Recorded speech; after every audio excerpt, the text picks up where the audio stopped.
We're looking for a man in his mid to late 50s. Listens to Beethoven. Wears a corduroy jacket with a fleece-lined collar. And is left-handed. In his right inside jacket pocket will be a notebook. And it will be the extensive, detailed accounts of the torture inflicted on every one of his victims. That's quite a magic trick.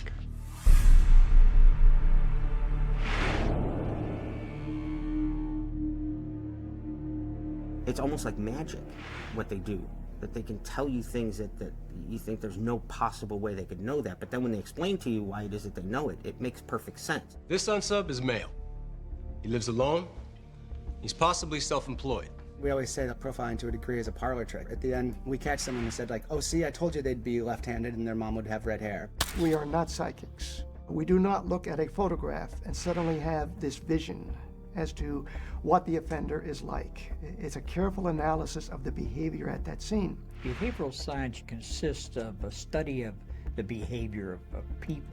We looked at the offender's crime behavior because we believe that behavior reflects personality. In other words, the way you behave within your various environments will tell us what type of person you are.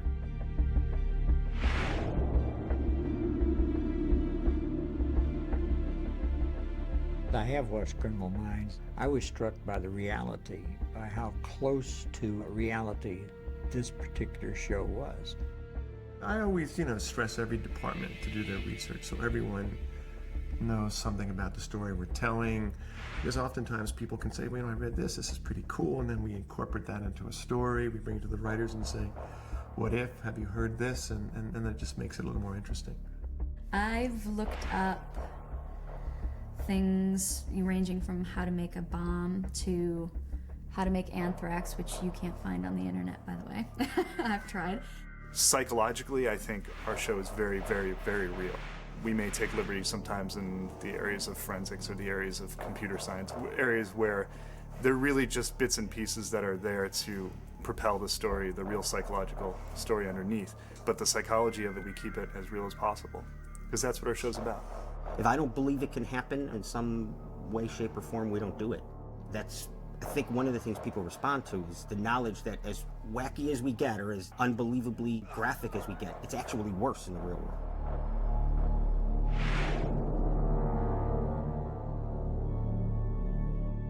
In most serial killers, there's a direct link between sex and violence. And a lot of times violence becomes their outlet. But I thought if there's a kid in adolescence who hasn't had a sexual life yet exactly, well, how does that manifest? You do run across those stories where you realize this person is pure evil and should never see the light of day. But then you start researching it. You learn that these people did not just wake up at age 25 and start killing people or even have these impulses. They start very young. There is something called the homicidal triad. And in about 35 to 37% of the serial killers who had been identified and interviewed, all of them suffered from bedwetting beyond the years when normally a youngster will be wetting the bed.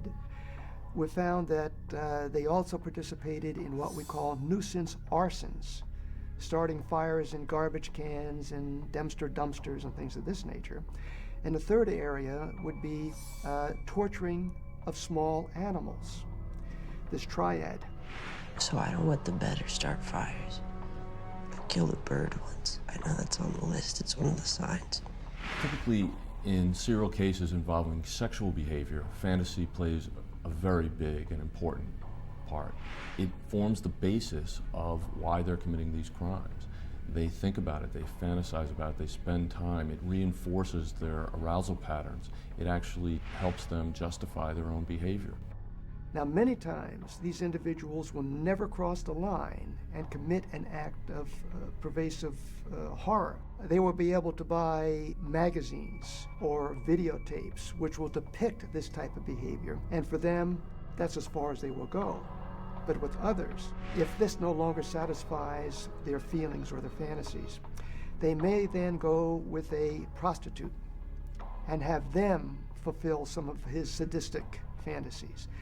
And when that no longer satisfies him, maybe he'll look for what they call a compliant victim, a woman generally of low self-esteem, that will go along with whatever sadistic acts he wants to perform on her in order to maintain the relationship.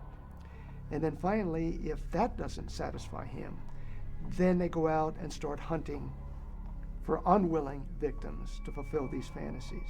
And because fantasies are always perfect, the killings will go on and go on and go on.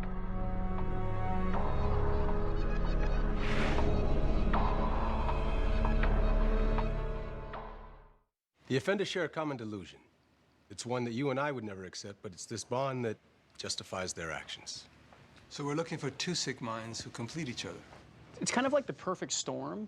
Once these deviant personalities collide, they're deadly and unstoppable. Well, the first thing that brought us to that story was the idea of killing teams and how two people can share the same sick mind. The dominant partner makes the submissive one feel invincible. That's his reward for doing as he's told. Unfortunately, there are countless opportunities for these twisted minds to meet, and once they've pulled off their vicious acts, the two accept this as common behavior and become bored with normal activity. When you do look at case files of killing teams, it's often men, or if there is a female involved, she's the weaker one because it's like an abused situation. She's willing to do whatever it takes to keep him happy. I wasn't completely honest with you about Tony. He fell off the wagon a while ago. I just was afraid to say something. I didn't want to betray him as my husband. There was a case where an offender went out to commit sex offenses against 5, 6, 7-year-old children. He had an assistant who was his wife, and she helped him commit these crimes and get access to children and so forth. She felt that in order to keep her husband, that she had to do these things for him, and she became an accomplice to the crimes he committed. So we just wanted to turn that on its head a little bit and say, well, what if it's the woman who is providing the emotional stability that that man needs? So he's willing to do whatever it takes to keep her happy. And we just thought that that was a different way to tell those kind of stories. Look, she initiated eye contact right there. She's waiting for her lead. Where'd Joey take the girl? She just gave him an order. Especially with The Perfect Storm, you have this woman who they talk to as a victim. And because our team believes it, and because she was so great, you believed it, the idea that she was the bad guy, they had looked this evil person in the face and didn't see it. When Amber was 15, she walked into a Tallahassee hospital, raped and beaten something awful. Doctors deduced she was being abused by her father and her brother. Strange, in this case, the abused actually became the abuser. That doesn't happen a lot. 1 in 8. We found the one. It shows her psychopathy, how she can be so manipulative as to play both sides of that. Men mean nothing to her. She used you just like the other guy. Shut up. She set you up, Tony. She had you do everything.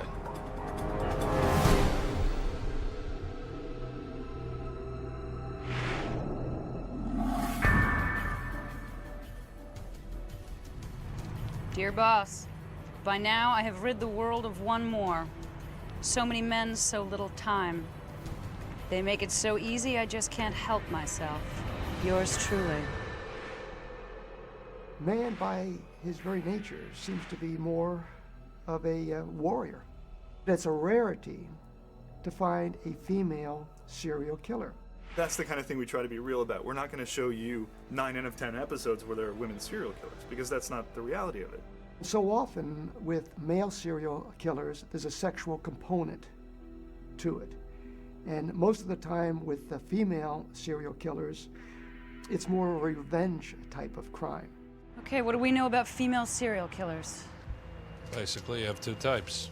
Santa Kimes model, cold, calculated, preys on men for money, takes their time building relationships. It's more likely we're dealing with the Eileen Wuornos archetype, motivated by paranoia and fear, luring men with sex. We're seeing more and more women involved in crimes of a sexual nature, but they typically don't assault strangers. They typically assault someone under their supervision or under their control. They're either a teacher, a babysitter, a nursing home operator, something like that.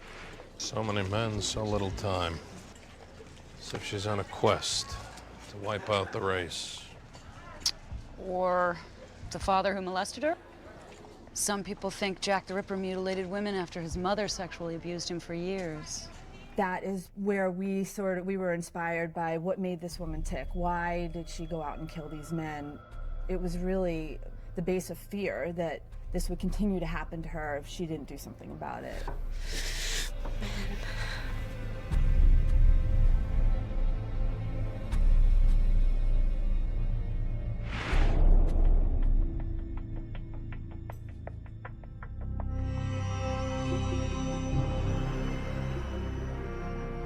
40,000 images of child porn are posted every week on the internet, along with the appearance of 20 new children. The appetite for babies as young as 4 months old has soared. 1 year ago, the same boy appeared on several websites used by pedophiles. He was a new face then. After a massive hunt led by our Crimes Against Children unit, the boy disappeared. The Child Protection Unit of the BAU started where they realised that paedophiles were using the internet as a way of getting to children. Well, the internet offers something that you can find almost no place else, and that is anonymity. They can be whoever they want to be. They can be as old as they want to be. They can be as young as they want to be on the internet. It also allows them to play to the desires of the person that they're corresponding with. Whether it's age or height or weight or what have you, they can become anything that the person they're corresponding with wants them to become.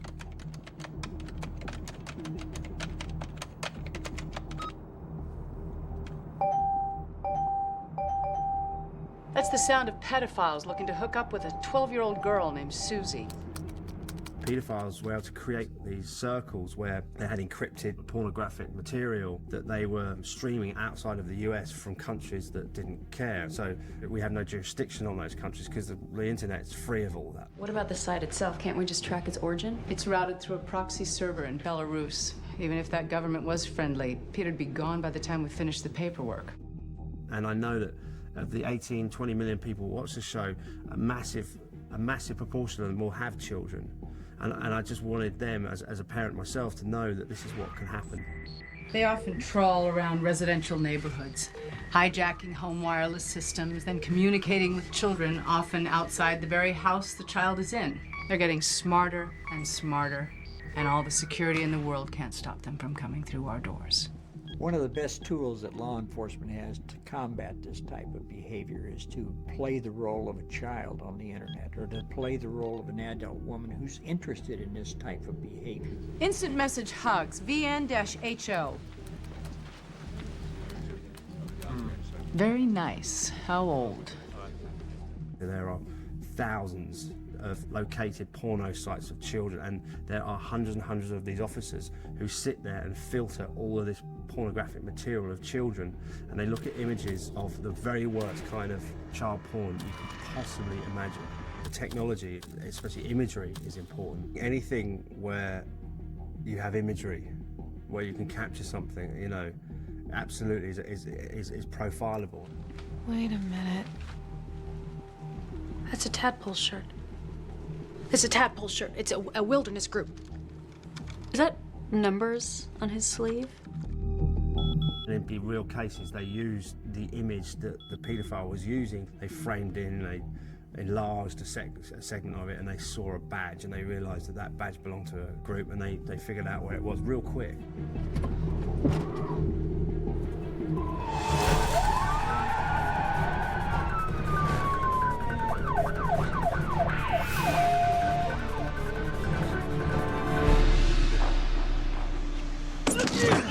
Where you going? Do something now!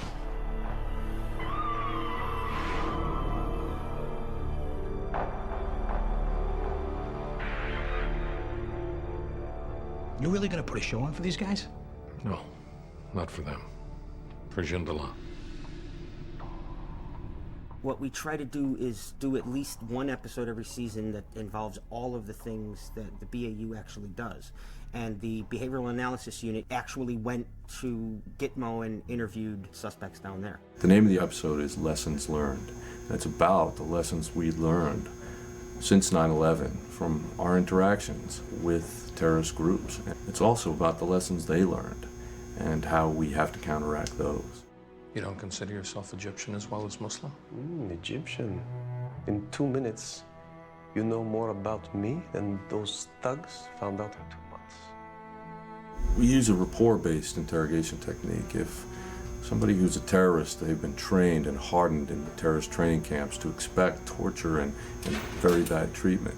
And when you don't use that, when you treat them with dignity and respect, it builds a bond and it undermines their expectations. And because of that, we're able to build rapport and actually get good, solid, reliable information out of them.